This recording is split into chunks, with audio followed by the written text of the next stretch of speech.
first thing I did when I started making computers is I made ALUs, little broken ones that didn't do anything, but there was never ever a microchip involved. Now I think I've got a RAM model that I actually want to make, but I've had one for a long time. I had a log addressing one. You can just put a binary tree into it, yeah, but I've got a better one now, I think, that I'd like to do. Log addressing isn't too bad. Like, there's 26 logs in the addressing that you want to do, but I think I want to go do the spike wrecking. So like, we can actually make round 2 anyway. Just that you just go, look man, we're gonna get it. It's about time you did the RAM. And basically once you've got RAM and you've got an ALU, you're finished. Yeah, sorry for being annoying. You're pretty much finished. That's all there is to it.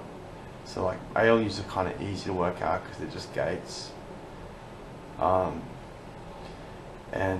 You don't see, like, if you just do those 2 things, you never touch the microchip.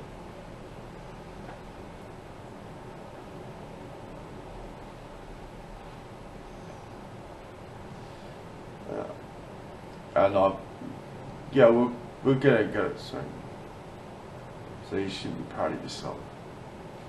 I was getting so forgetful, I just forget what I even fucking can do.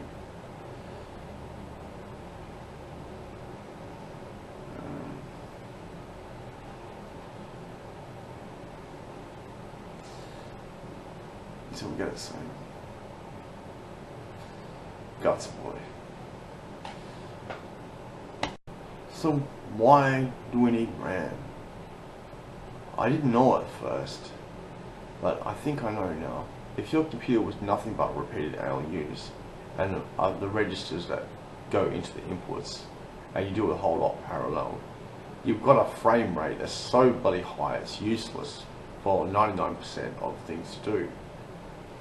So what a RAM does, in my opinion now, is it just slows down your frame rate, and you gain memory in the process of slowing down. Like, if you've got it's also like delay line memory, right, works by slowing the computer down, and then you get the RAM in the delay.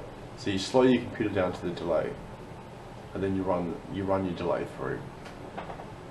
So, and I found that, to my dismay, that I love the delay line idea, but it took up too much space, and if it didn't take up enough space, it had like giga-ohm resistance.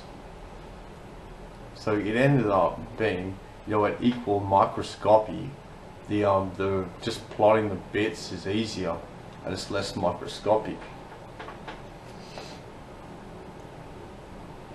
Yes.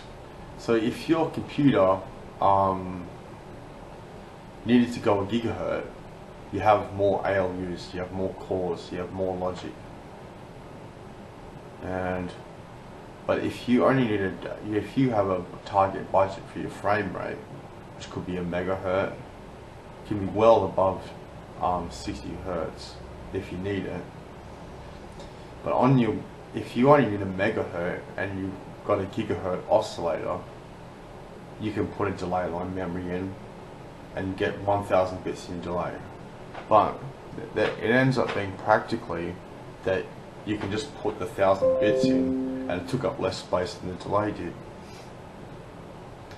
And a lot of delays, they have a hard time getting up to a gigahertz pulse because of inductance and lots of problems, and like resonant frequency. So I wonder if there's a way you can actually get a good delay line, but it's not so simple for a non-physicist or something. Yeah. So you're better off putting the bits in.